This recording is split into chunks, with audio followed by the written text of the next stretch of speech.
har bir safarimiz dinimizga muvofiq, odobimiz, qadriyatlarimizga muvofiq o'tsa, qolaversa safarga chiqqan odam qayerdan ekanligini, qaysi xalqdan ekanligini esidan chiqarmasin. Chunki safarda yurgan vatandosh, siz yurtning yuzisiz. O'sha borgan yurtingizda sizning timsolingizda sizni mamlakatingiz, xalqingiz haqida tushuncha paydo bo'ladi.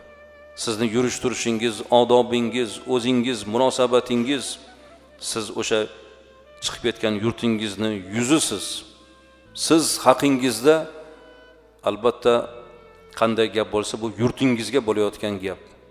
O'zingizni, millatingiz, xalqingiz, yurtingizni qayerda yursangiz an'anangiz, qadriyatingizni unutmang. O'zingizni do'ppingizni kiying. O'z qadriyatingizni saqlang.